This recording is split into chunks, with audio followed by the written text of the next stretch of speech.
다 함께 사도신경으로 우리의 신앙을 고백하겠습니다. 나는 전능하신 아버지 하나님 천지의 창조주를 믿습니다. 나는 그의 유일하신 아들 우리 주 예수 그리스도를 믿습니다. 그는 성령으로 잉태되어 동정녀 마리아에게서 나시고 본디오 빌라도에게 고난을 받아 십자가에 못 박혀 죽으시고 장사된 지 사흘 만에 죽은 자 가운데서 다시 살아나셨으며 하늘에 오르시어 전능하신 아버지 하나님 우편에 앉아 계시다가 거기로부터 살아있는 자와 죽은 자를 심판하러 오십니다. 나는 성령을 믿으며 거룩한 공교회와 성도의 교제와 죄를 용서받는 것과 몸의 부활과 영생을 믿습니다. 아멘. 찬송가 435장 함께 찬양하겠습니다. 435장 함께 찬양하겠습니다. 나의 영원하신 기업 생명보다 귀하다. 나의 갈 길 다가도록 나와 동행하소서. 주께로 가까이 주께로 가오니 나의 갈 길 다가도록 나와 동행하소서. 세상 부귀 안일함과 모든 명예 버리고 험한 길을 가는 동안 나와 동행하소서. 주께로 가까이 주께로 가오니 나의 갈 길 다가도록 나와 동행하소서. 어두운 골짝 지나가며 험한 바다 건너서 천국 문에 이르도록 나와 동행하소서. 주께로 가까이 주께로 가오니 나의 갈 길 다가도록 나와 동행하소서.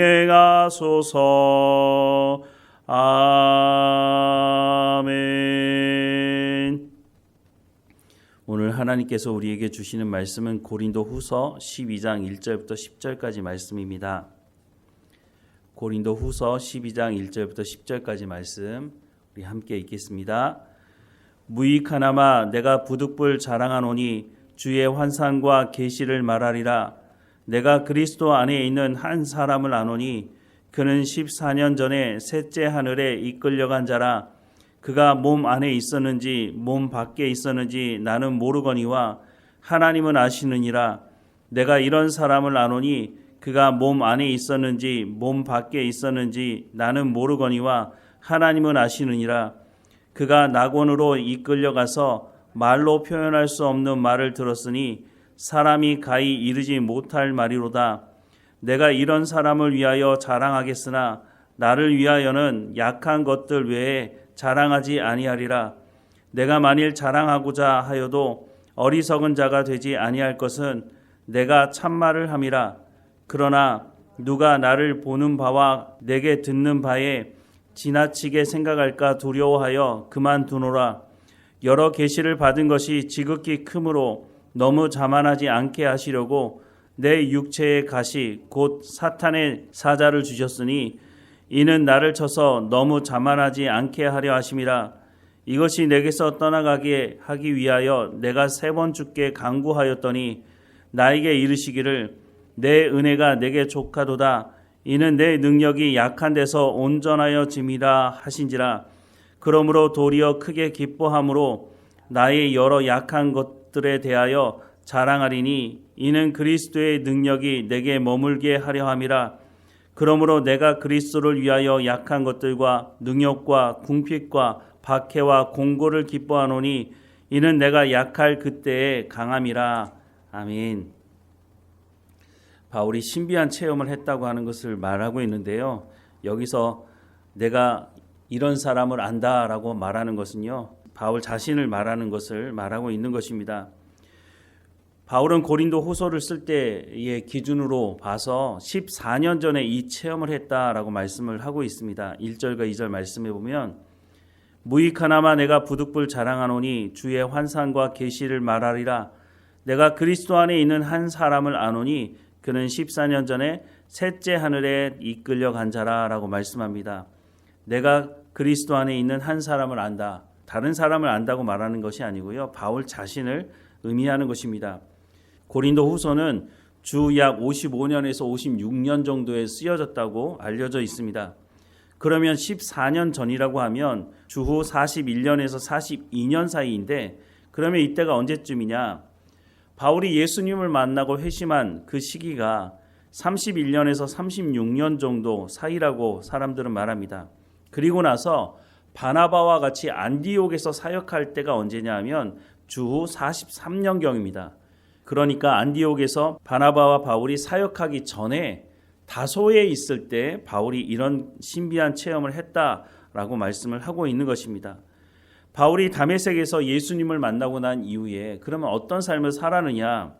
성경이 구체적으로 그것에 대해서 소개하고 있지는 않지만 그렇다고 해서 바울이 그동안 아무것도 하지 않았느냐? 어떤 사람들은 사역을 하기 위해서 준비하는 기간이었다라고 말하는 사람도 있는데요. 갈라디아서 말씀해 보면 이런 말씀을 하고 있습니다. 갈라디아서 1장 17절에서 24절 말씀해 보면 또 나보다 먼저 사도된 자들을 만나려고 예루살렘으로 가지 아니하고 아라비아로 갔다가 다시 다메섹으로 돌아갔노라. 그 후 3년 만에 내가 게바를 방문하려고 예루살렘에 올라가서 그와 함께 15일을 머무는 동안 주의 형제 야고보 외에 다른 사도들을 보지 못하였노라. 보라 내가 너희에게 쓰는 것은 하나님 앞에서 거짓말이 아니로다.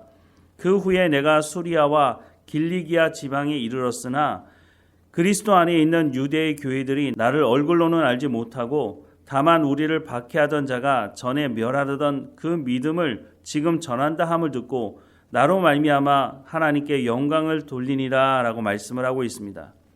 여기서 말하는 수리아와 길리기아는 바울의 고향인 다소가 있는 곳이라고 알려져 있습니다.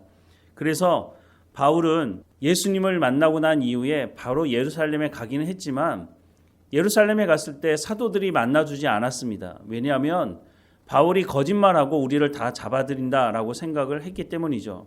그때 등장했던 사람이 바나바였습니다.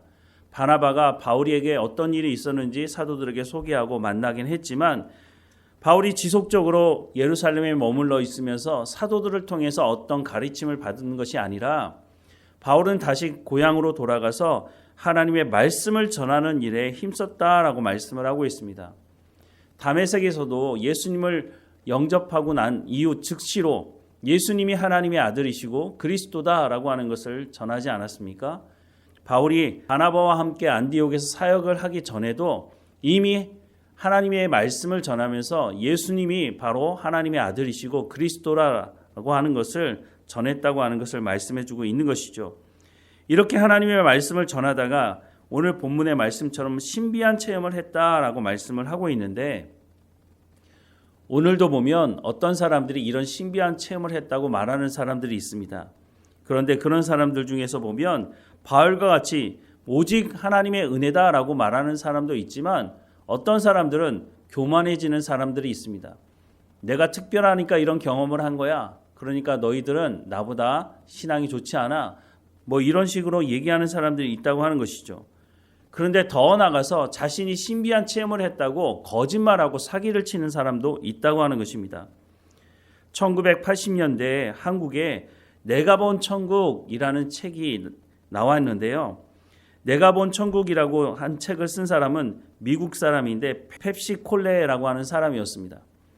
이 사람의 책을 번역해서 대대적으로 광고하고 또 불러서 말도 듣고 했던 사람이 있는데 우리나라에서 가장 크다고 하는 교회의 목사였습니다.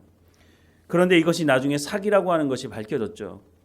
이 사람뿐만 아니라 또 다른 사람이 있는데요. 토마스 주남이라고 하는 한국계 미국인이 있는데 이 사람이 어떤 책을 썼느냐? 천국은 확실히 있다라는 책을 썼습니다. 제목만 보면 별 문제가 없죠. 천국이 있죠. 예수 믿는 사람들이 다 알고 있는 것 아닙니까? 그런데 이 책을 번역해서 출판한 사람도 앞서 말씀을 드렸던 우리나라에서 가장 크다고 하는 교회 목사였다고 하는 것입니다. 그러면 이 사람이 주장이 맞느냐? 지금 이 사람이 주장, 그것은 틀렸다고 해서 이단으로 분류되어 있다고 하는 것입니다. 어쨌든 천국이나 지옥은 성경을 보면 분명히 있다고 말하고 있지만 이 천국과 지옥을 다녀왔다고 사기를 치고 사람들을 속이고 그것을 돈벌이로 삼는 사람들이 적지 않다고 하는 것입니다. 바울도 이 경험을 했다고 말하고 있습니다. 그런데 바울이 이 경험을 했다고 그것을 가지고 돈벌이 수단으로 사용했습니까? 바울은 오히려 이런 체험을 한 것을 통해서 자신의 몸에 가시가 있다라고 고백하고 있습니다. 하나님께서 바울이 이런 놀라운 경험을 하게 하실 뿐만 아니라 바울이 교만해지지 않도록 하기 위해서 그 몸에 가시를 주셨다라고 말씀을 하고 있다고 하는 것입니다. 오늘 본문의 말씀을 다시 보면 3절 이하의 말씀에 내가 이런 사람을 아노니 그가 몸 안에 있었는지 몸 밖에 있었는지 나는 모르거니와 하나님은 아시느니라. 그가 낙원으로 이끌려가서 말로 표현할 수 없는 말을 들었으니 사람이 가히 이르지 못할 말이로다. 내가 이런 사람을 위하여 자랑하겠으나 나를 위하여는 약한 것들 외에 자랑하지 아니하리라.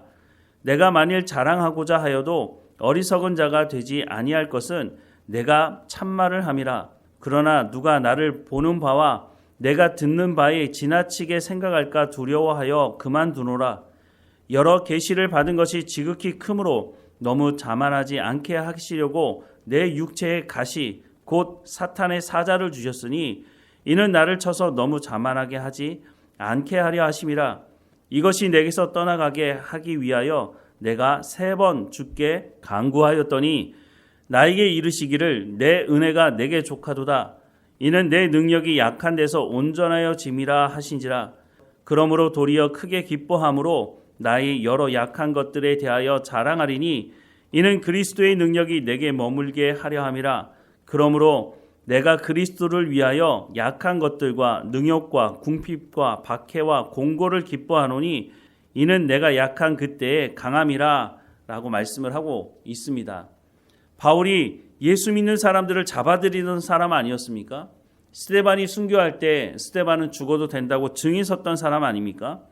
그런데 이 바울이 예수님을 만나고 나서 순교할 때까지 교만하지 않고 겸손하게 하나님의 말씀을 전하는 삶을 살았다라고 말씀을 하고 있습니다. 바울에게도 교만할 수 있는 기회가 있었다고 하는 것이죠. 그런데 바울에게 있었던 그 어떤 질병인지는 알 수 없지만 그것을 가지고 하나님께 나가서 3번이나 간구했다고 말하고 있지 않습니까? 이 질병이 어떤 질병인지 사실은 정확하게 알 수는 없지만 어떤 사람은 간질병이다, 어떤 사람은 눈의 병이 있던 것이다 라고 말하는 사람들이 있습니다. 바울이 간구했던 이유가 있었습니다. 바울이 말씀을 전하다가 만약 그것이 간질병이었다면 말씀을 전하다가 갑자기 쓰러져서 덜덜 떨고 있으면 그 모습을 보면서 누가 바울이 전한 복음을 제대로 알아듣겠습니까? 저 사람은 다른 사람이 병을 고쳐주면서 자신의 병은 고치지도 못하네? 이렇게 하면서 조롱을 당할 수도 있지 않겠습니까? 그런데 하나님께서 그 병을 고쳐주지 않으셨다라고 말씀합니다. 그 이유가 무엇이라고요? 바울이 교만하게 살아가지 않도록 하기 위해서 주신 병이라고 말씀하고 있다고 하는 것입니다. 물론 병이 죽을 병은 아니었지만 말씀을 전하는 데는 어쩌면 방해가 될 수 있는 병이라고 했던 것이죠. 그래서 바울이 간구했던 것인데 하나님은 그 병을 고쳐주지 않으셨다라고 말씀합니다. 그것을 통해서 바울이 하나님 앞에 있을 때마다 겸손할 수 있도록 하기 위한 것이었다라고 말씀을 해주고 있는 것입니다. 그래서 고린도전서 15장 10절 말씀에 보면 그러나 내가 낳은 것은 하나님의 은혜로 된 것이니 내게 주신 그의 은혜가 헛되지 아니하여 내가 모든 사도보다 더 많이 수고하였으나 내가 한 것이 아니요 오직 나와 함께 하신 하나님의 은혜로다라고 말씀을 하고 있는 이 고백을 하고 있는 이유가 있다고 하는 것입니다. 사랑하는 여러분, 바울은 끝까지 교만하지 않고 겸손하게 하나님의 말씀을 전하는 삶을 살았습니다. 이런 바울의 삶을 오늘 모든 성도들이, 특별히 목회자들이 뒤를 따라가야 하리라고 생각을 합니다. 오늘 한국교회 상황을 보면 적지 않은 목회자들이 은퇴를 하면서 돈을 밝히고 또 권력에 줄을 대고 대형교회 그것이 하나님의 은혜로 커졌다고 말은 하지만 결국은 그것을 자기의 사업체처럼 생각해서 자기의 자녀에게 세습하고 권력과 그 재력을 유지하려고 하는 모습을 볼 때에 바울의 모습을 다시 한번 떠올리게 됩니다. 바울은 어떤 것도 자기가 한 것이라고 말하지 않았습니다. 오직 하나님의 은혜라고 말을 했을 뿐만 아니라 그렇게 삶을 살았다고 하는 것입니다. 오늘 우리도 이 바울의 태도와 자세를 본받아야 한다고 하는 것입니다. 오직 하나님의 은혜라고 말만 할 것이 아니라 하나님께서 정말로 우리 가운데 은혜를 베푼 것이라면 하나님의 방법대로 하나님의 뜻대로 사용을 하는 것이 맞는 것이죠. 오늘 이 시대에 바울이 어떤 삶을 살았는지를 우리가 다시 한번 돌아봐야 할 것입니다. 많은 사람들이 바울이 경험했던 그 신비로운 체험을 하기 원하지만 그 신비로운 체험을 했을 때에 그것을 자랑하고 자기가 무슨 특별한 사람인 것처럼 그렇게 말하지 말아야 한다고 하는 것입니다.